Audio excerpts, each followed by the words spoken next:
This is WPSL Port St. Lucie, the talk of the Treasure Coast.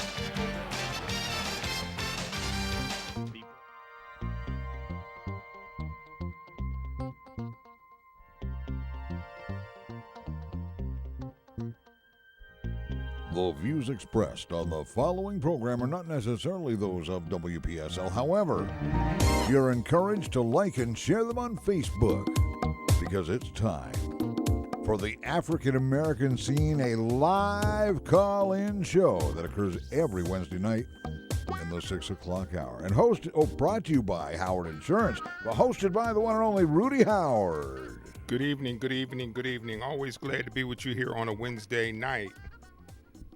I'm going to do something a little different tonight. From time to time, I have people send me letters, send me emails.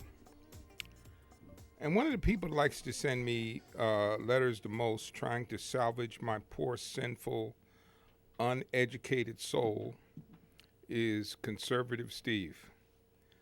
Well, I'm going to give you some insight into how Conservative Steve thinks.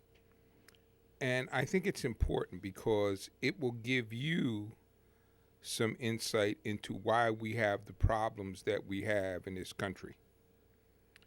I would also share with you that I had a book. I'm about 6 books behind, but I had a book in my list on my tablet called White Fragility by Robyn D'Angelo. And I had like 3 people recommending that book to me this week, so I actually started reading it today. And Robyn D'Angelo is a white woman who takes on the task of trying to explain to white folks why they have racial bias and why it is so difficult to have a discussion of race with white folks.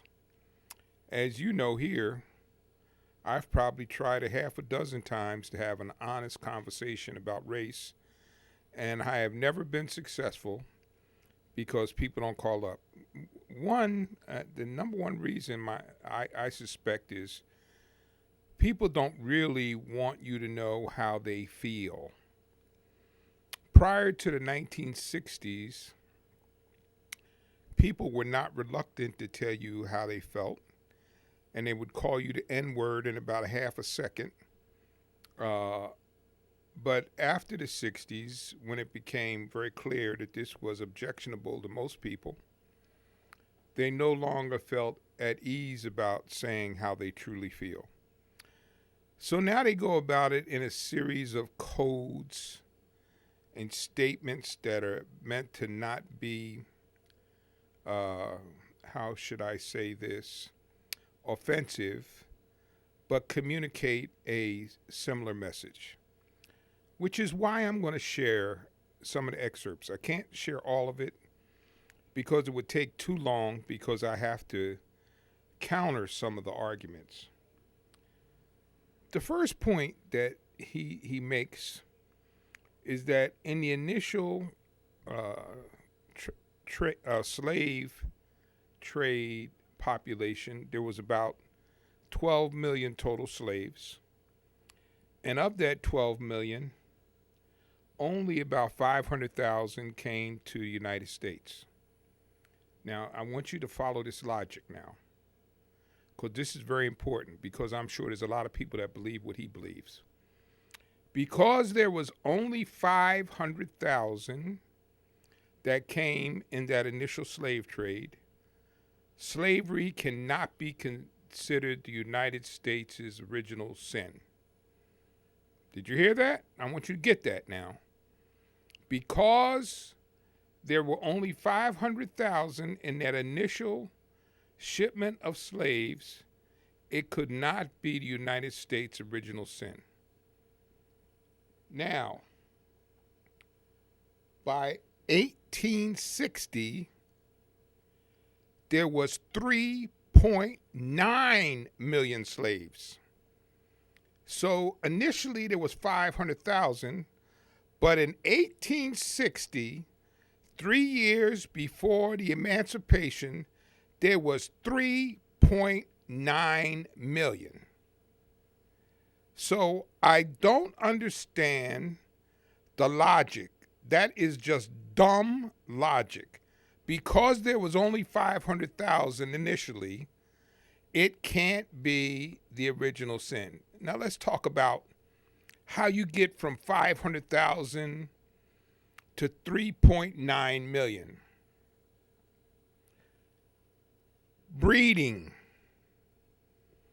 They use slave men as breeders. They destroy the nuclear family. So in order to keep slaves from running and keep them attached to the master, they frequently sold the males. Now here's another little bit, and some of you listening here never heard any of this because the history books don't teach you any of this stuff.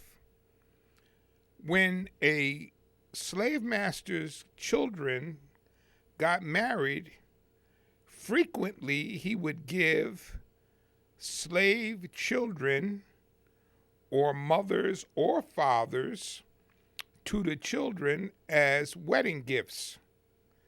So another further disintegration of the family. Slaves typically were not allowed to get married. And there was two reasons. Number one, they didn't want that union, again, to keep some separation and a lack of unity of the nuclear family to discourage anybody from getting away. Number two, the master frequently went down to the slave quarters to pick the slave women that he wished to sleep with.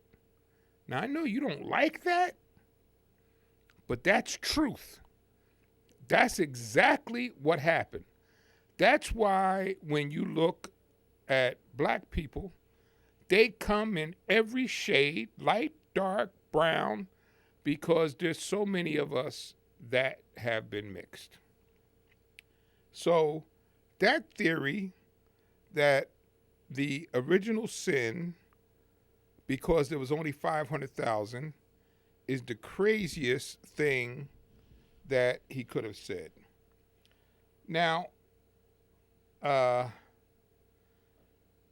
he makes the next point. Slaves were not captured by the United States with United States ships to bring them back to our country. That's true. And it is also true that many of the slaves that were brought to the United States were a byproduct of having been captured by other tribes in Africa. That too is true. But here's the part that he leaves out. Indentured servitude goes all the way back to Roman times. Indentured servitude has been around almost since the world began. But indentured servitude is typically associated with a specific period of time for which you would have to provide your services to the winner of the conflict. And it frequently was the term of 7 years. The Africans who gave slaves to slave traders, I can tell you for sure as I'm sitting in this chair, that they had no idea whatsoever those people were headed to when they sold them to the slave traders. That I am as sure of as anything. So there was indentured servitude. There's no question about that. and the slaves that were captured were frequently as a result of being indentured servants to the warriors who had captured them. And we have Steve on line one. Yes, sir. Hey, Rudy, how you doing? Okay. You're absolutely right. The first indentured people weren't black; they were white, and that's something people never mention either. That's true. But you are correct in the way the slaves got here. But it was mostly the Portuguese and the English that transported them, not That's the true. Americans. We didn't even exist then. That's true. So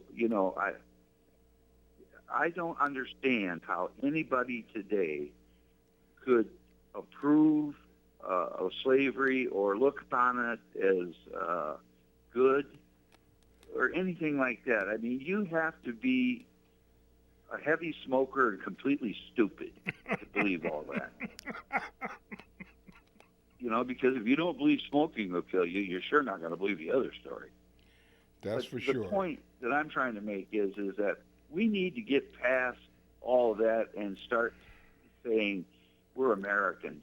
We're in this together. And, if a black man needs an operation and my kidney would work and they took it, his body's not going to know it's from a white guy. Amen. He knows it's going to work because we're all built the same. God built us the same. Amen. So I do not understand anymore how people can hold prejudices by color when there's so many other atrocities being committed that don't involve color. So I don't know, but I think I'm not conservative, Steve, by the way. I know that. But I think he's totally wrong. I mean, a couple points he's got right, but inevitably he's wrong. Only 500,000? Gee, let's see. That would be 2.5 times the size of Port St. Lucie. That's quite a few people. Yeah, well, listen, but if you heard the follow-up, by 1860 there were 3.9 million. Right. So the fact Importation and breeding. of course. Absolutely. So the fact that there was 500,000 initially, what does that mean? I don't even know what that means. That's the excuse for why that it's came not. out of Spaceville. I know. I mean, he was spacing on that. I want to pound whatever he was smoking when he thought of that one. Yeah, right. It's justification anyway. But okay, Steve, thank you very much. You're welcome. Anytime. Okay, thank you, sir. So we talked about indentured servants, and Steve correctly supported what I said. Let me, Jay, hold on. I want to get to this point because you might want to have a comment about this. Here's one of the most insulting points that he suggested in his letter to me. Black people saved by slave traders, and it was their luck to be slaves in America. It was their luck that they got to be slaves and come to America. Now, just for those of you who may not know it, the pyramids were built by Africans. The Africans built roads.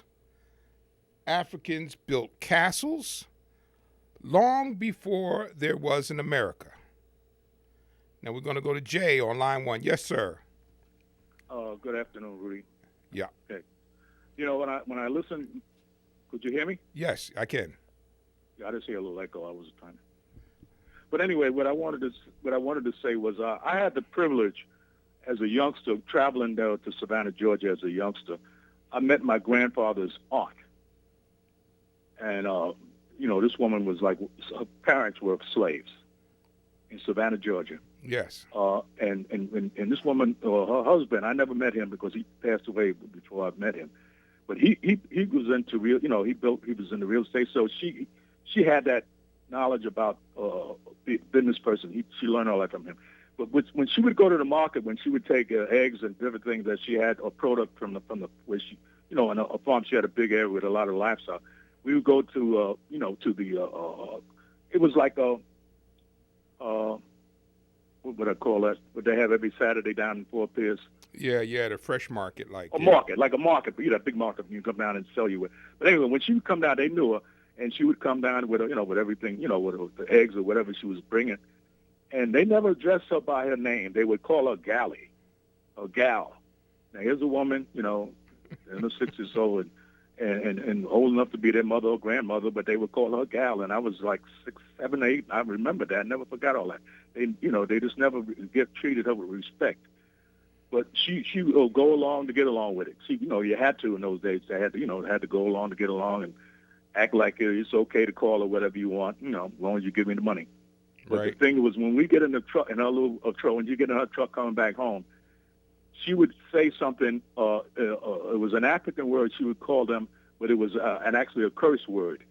My mother told me what it was later. That it meant it was a curse word that she had that carried over from her and from her parents, or what she knew from slavery. So what they used to teach different words from Africa, and that was a kind of a bad word. And she would say that under her breath, And I just never forgot that, and my life went on like that, and I just never forgot, even when I got to be an adult. When I was a teenager, I was, like I told you what happened here in Florida with the cops stopping me when I was jogging. Yeah. Well, the same thing happened to me in New York when I was actually taking my final exam to graduate high school, and I got out early, and all the kids got out early when they take the final exam. And so I stopped by another high school to meet my cousin, and the rest of them, when they finished the exam, and we all go home together. So I did that. Cop pulled up in the yard. Everybody ran. I didn't run, so my mother told me if you didn't do anything wrong, don't run. So they threw me in the police car, arrested me for loitering, since I didn't go to that school. But there were people, there were parents and everybody else out there waiting for their sons and daughters to come out, but they didn't arrest them.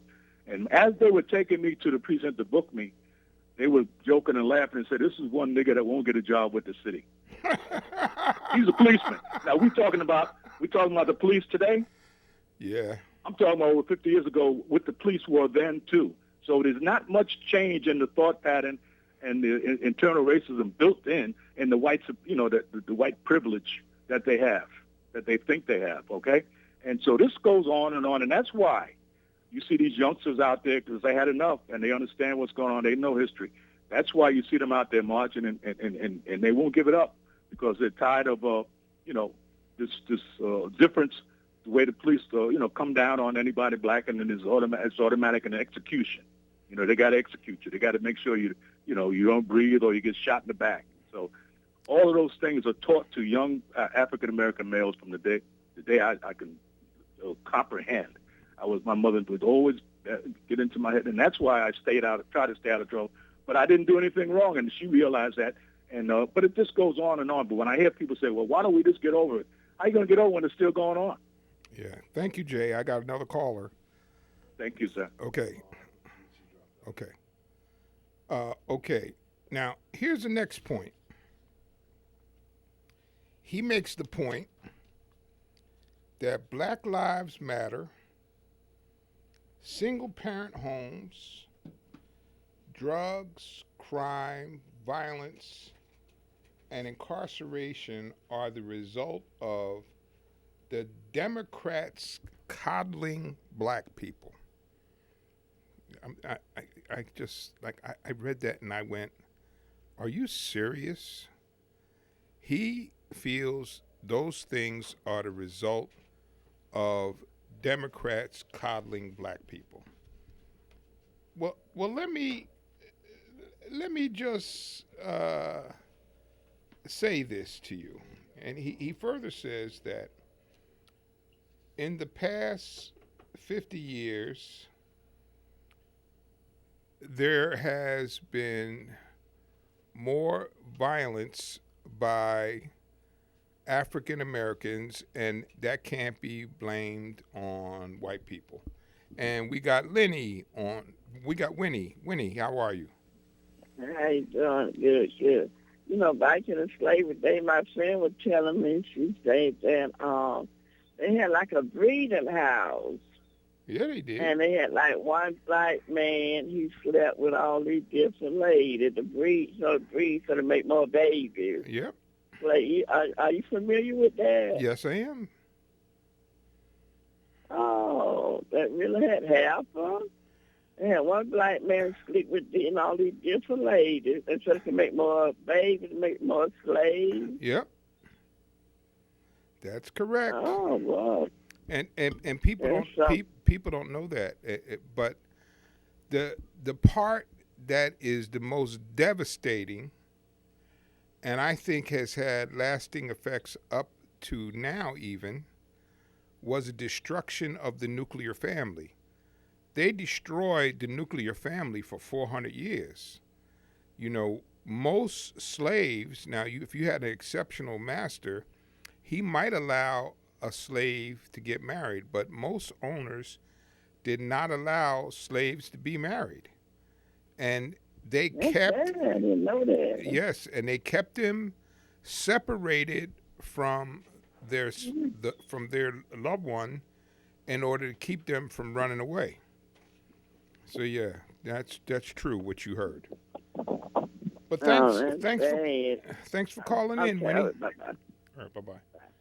Now, so here's what I want to say about this last thing. He says he chooses to dismiss the previous sins that happened to black folks as inconsequential. Let's talk about some of those. We had Tulsa in 1921. Okay, and let me tell you why. And I can hear some of them going, "Oh my God, is he going to talk about that?" Yes, I am, because I want you to understand the depth of what happened. First off, there's always this constant conversation about self-reliance and trying to build yourself up and make yourself successful. That Greenwood section of Oklahoma, Tulsa, was the wealthiest black city in America. They had built it up. They had doctors and lawyers, and they were very, very successful.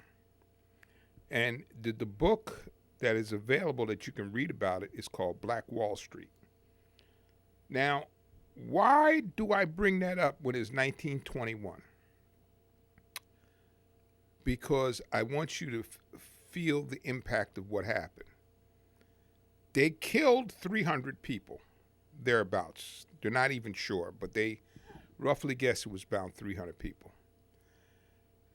There was 10,000 people made homeless, and not one single business, I want you to hear this again, not one single business was able to collect a dime of insurance or money from the government for the destruction of their property and the income they lost.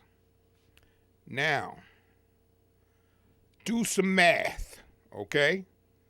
That's 10,000 families that were without homes. Their wealth had been destroyed. How many generations do you think that lasted? Come on, just give it a wild guess. 2? 3? If you go 3 generations, that's 90 years. Do you think it's possible that that level of destruction could have lasted for 2 or 3 generations?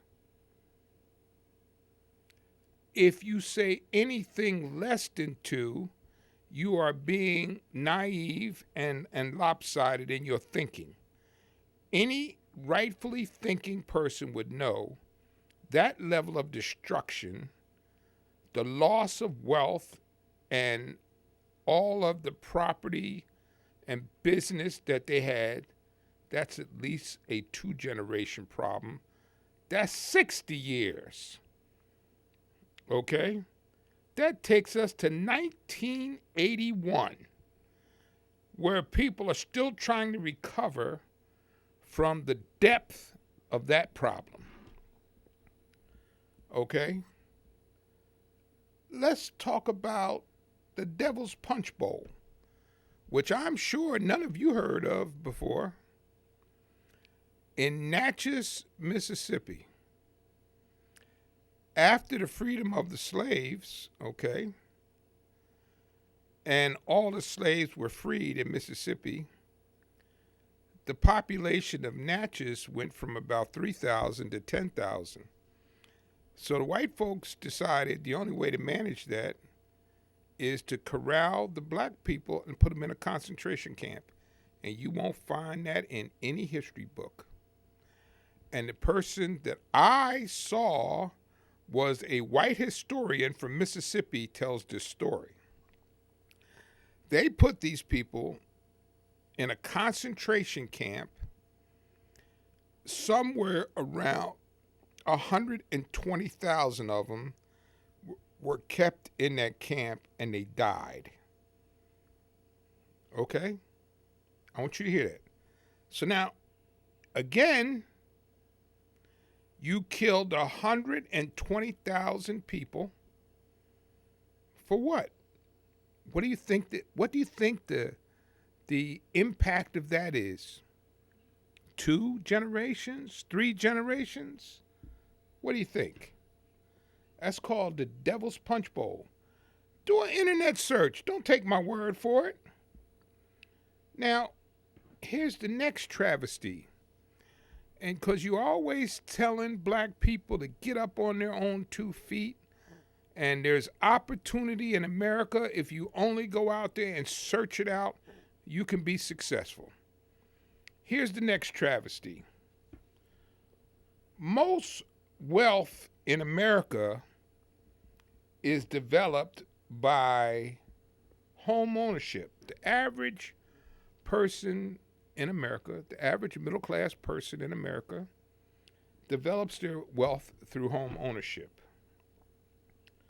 Now, in the 1960s, when they first began to offer financial assistance for home ownership, you know what they did? It's called redlining. I know you heard the term. You probably didn't know what it means, but they would take a map and they would draw red around the areas where black people were, and they determined that that was not a profitable risk for them to take in terms of providing black people with home ownership. Okay, so you say, well, okay, all right, maybe that's unfair, but they're allowed to assess the risk. Okay, I'll accept that. I disagree with you, but I'll accept it. But on top of that, guess what? They were not allowed to buy homes in white neighborhoods, even if they could afford them.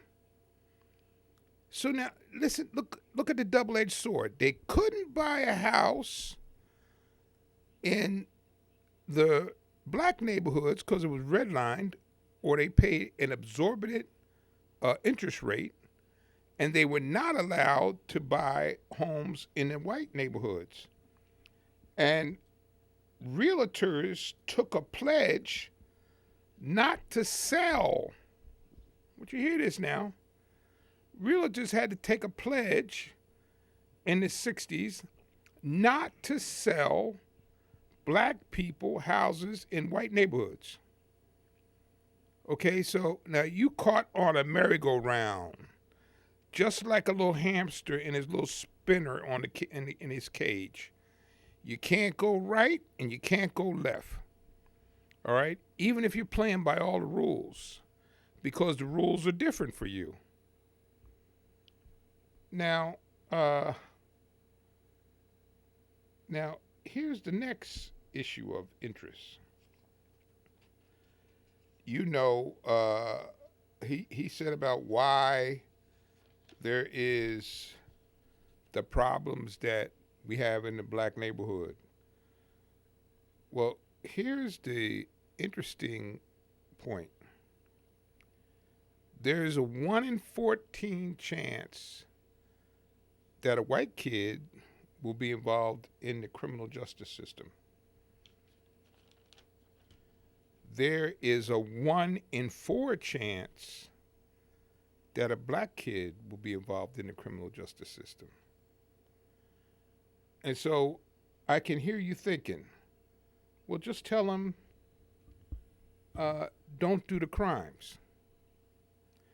Let's examine that. Without even doing a complete statistical analysis, here's what I'm going to say to you, and there would be no way you could disagree with this.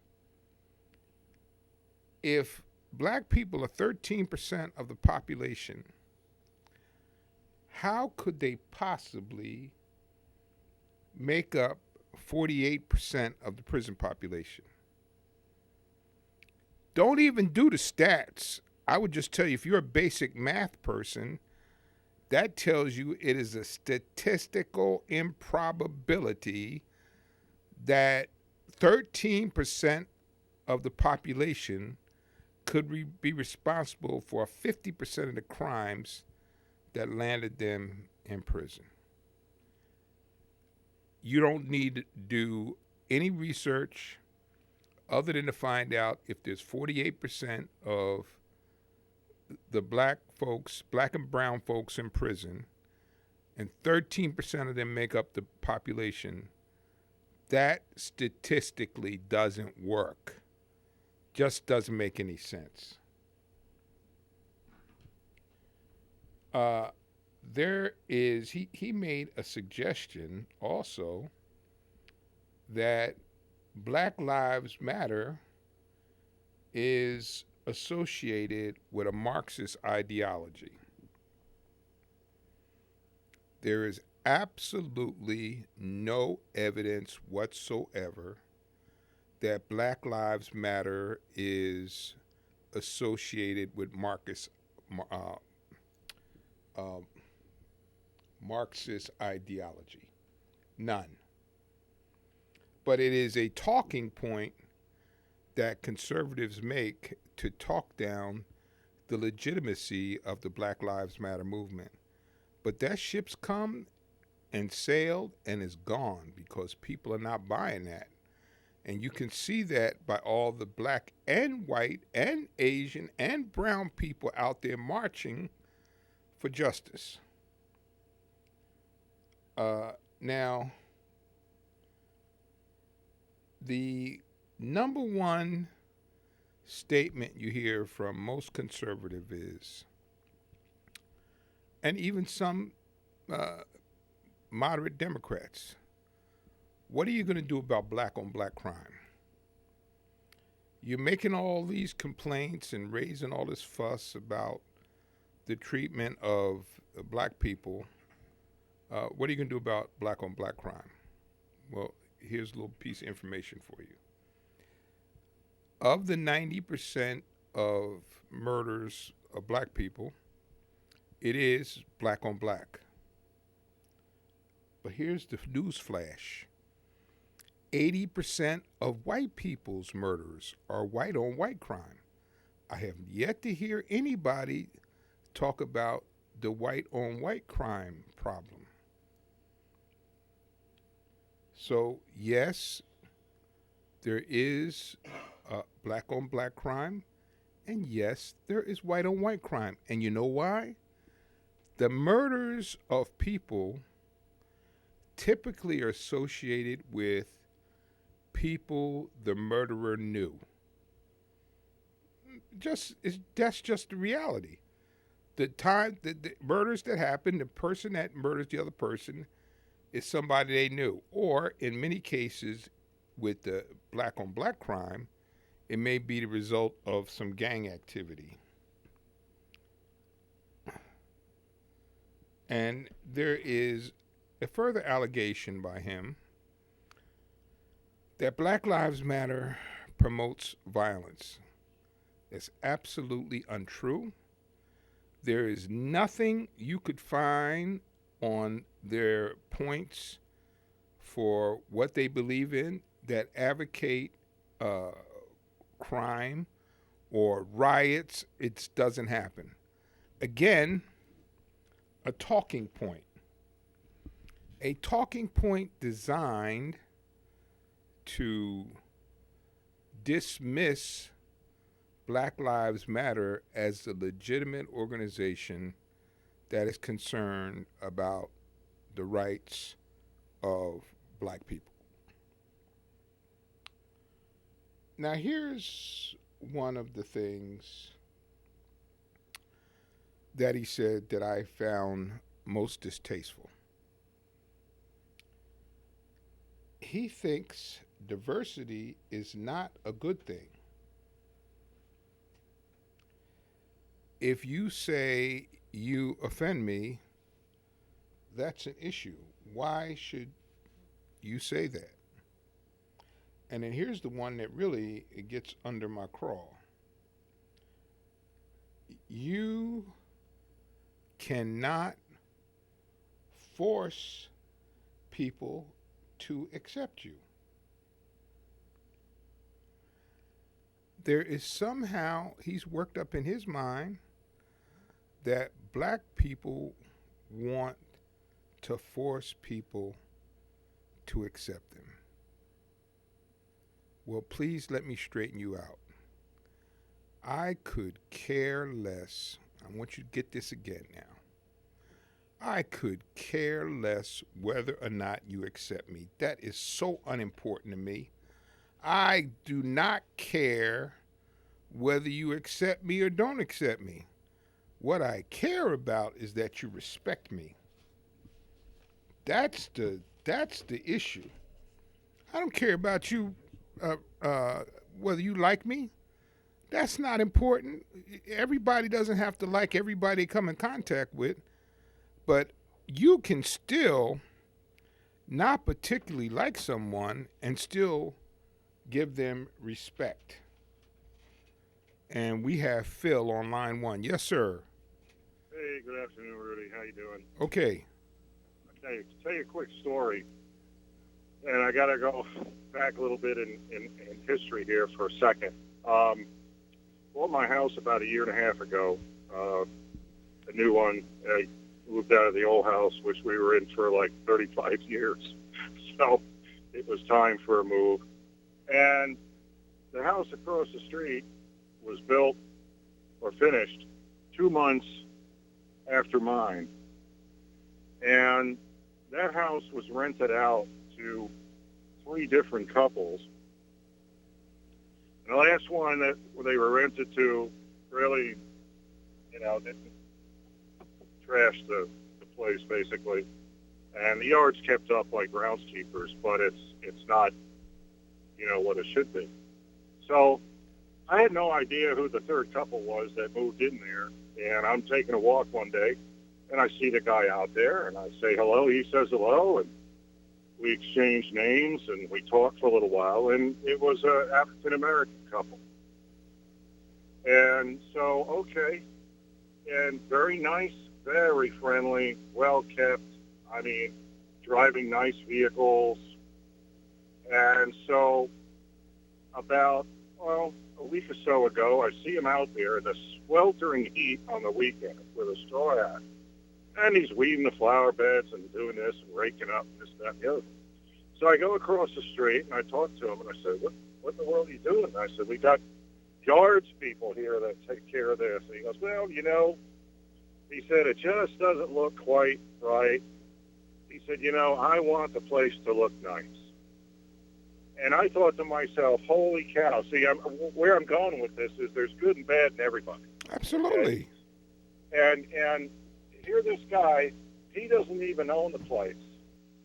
And he doesn't like the way it looks. And he's, out there busting his butt trying to make it really, really decent.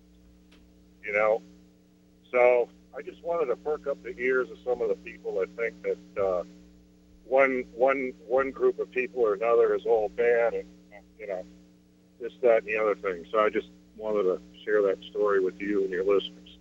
Well, so you take care, and I appreciate you listening. Thank you. Okay, Phil, thank you. Well, I appreciate him sharing that story, but a lot of that comes, and Cliff and I have talked to you about this I don't know how many times. It comes because you don't know anything about someone different than you. That's the real crux of the problem.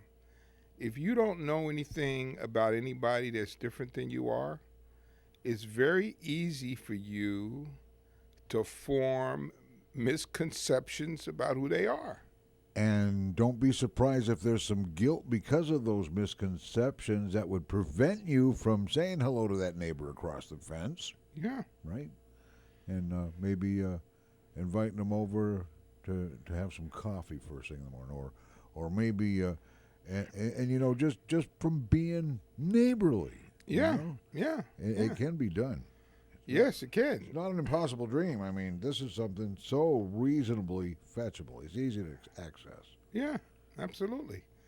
You know, some years ago, when my son was growing up, and I guess I did it for about 4 or 5 years, I arranged a block party on my block. I have a very mixed block. I got everybody on my block. It's just a very unique place. And we did that for probably 4 or 5 years, and all the neighbors would come out, and one of my neighbors would put his speakers out to the end of the driveway, and we would have the grills out on the street. And there was a good synergy of getting to know who your neighbors were. And I'm kind of sorry that ended, but we did do that. And I started that, and again, I did it for about 4 or 5 years, and then it just kind of fizzled out, I guess, as the kids got older. Now, the other issue is that he talked about was that minorities is not, since you are a minority, democracy is not concerned about you. Okay? But you do have First Amendment rights. So his point is that in this democratic republic, since the minorities are the minority, their opinion is of no consequence because they are the minority, and that's a byproduct of the system of government we have. Again, just an absolutely bass-ackward statement about how our Constitution reads. But why did I take the time to do this? Because, believe it or not, I think this man who I've had conversations with, who has come to visit my office and writes me these letters, I think that he has Christian values, and I think the things that I've told you, he believes in all of his heart. I don't know where those came from, but I know that he believes those things that I have enunciated to you deep within his soul. Now, let's talk about that. And we're coming near the end of the hour, so I want to tell you what the bottom line is. And you see it in all the things that are happening right now. What the bottom line is black people and brown people should just shut up. We shouldn't demand anything. We should be happy that we're here in America. So you're here in the great country of America. Be quiet, don't say anything, and be happy for whatever you have. Sorry, that don't work. It's not going to work. I mean, be content. Yes, I think, listen, I've had this discussion now with a couple different people. What it partially is, Cliff, they don't want to feel like they're being pushed and shoved into a particular position. Absolutely. Okay? They feel offended that anybody is trying to force them to go in a specific direction relative to what people feel is just and unjust. And unjust, I say. Just and unjust. So the point is that no, you can't do that. We won't accept that. And the reason why we can't accept that is very simple. The point is very simple. We have built this country. Black people helped build America into what it is today. There's no question about that. And we have... It's a quick traffic report. Okay. Alan Love out there riding around has informed us of the southbound lanes of US 1, about a lane south of the Crosstown Parkway off US 1 is pretty backed up down there due to an undisclosed, unknown traffic situation. But the traffic is slow down there, but thank you, Alan Love, for giving us that information. Southbound US 1, about a lane just a little south of the Crosstown Parkway entrance to US 1. Southbound lanes affected. All righty, and Rudy, you got about 6 minutes left in tonight's show. Okay. And thank you, sir, for calling. That was very thoughtful of you. Yeah. So, here, again, understand that, I think I've said this before. So if you've heard it before, then you're going to hear it again. They called me an African American. And I don't wish to slight Africa in any way, but I'm an American that just happens to be black. I don't know a doggone thing about Africa. I don't have a family member in my current chain or my immediate past chain of family members who can tell me anything about Africa. Not a single one. So the reality is, there is, like many people will tell you, well, I'm part Polish and I'm part Irish, or I'm part Italian and I am a Catholic and I'm part this and part that. I can't tell you that. I can't tell you that because the only thing I know is America. This is my home. This is where I was born. This is where I was raised. This is the country I love. And how dare you tell me that I don't have a right to try and make my country better? And when I criticize my country out of love, not out of hate. Now, if you can't figure that out, too bad for you.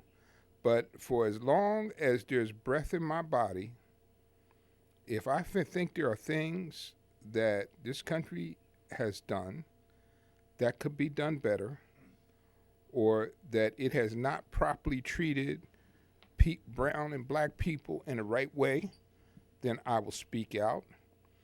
If I think that they've treated poor people in a bad way, white, black, brown, or green, I will speak out. That's my right, just like people feel the right about the Second Amendment. I feel the same way about the First Amendment. And I will exercise that right until they put me in the ground. And this is my country. I love it with all my heart. I would put my life down to protect it. But when it doesn't do right, and it has frequently not done right, then I have to speak up. I've earned the right to do that, to say when I think my country can do better. And we're at that moment now. People are telling us we can do better. I saw a poll, like 75% of people said we need to make some changes. They saw it. That man with his knee on George Floyd, if there had been a dog that was treated like that on the street, there would have been an outrage all over this country. But this time, that was too much.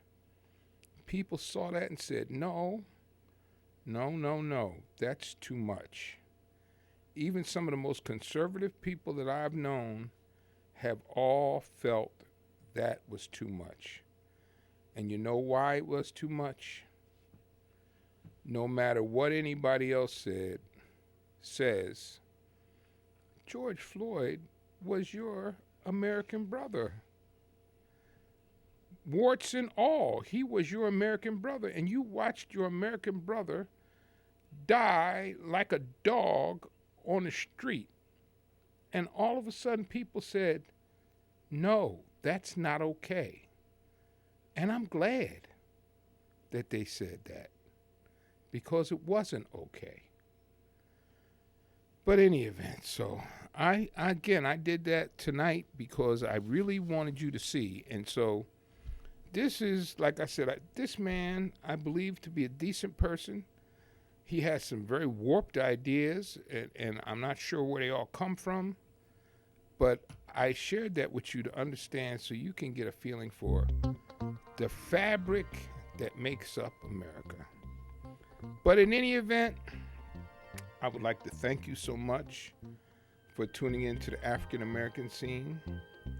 God bless, be safe, and I will see you next Wednesday right here for the African American scene.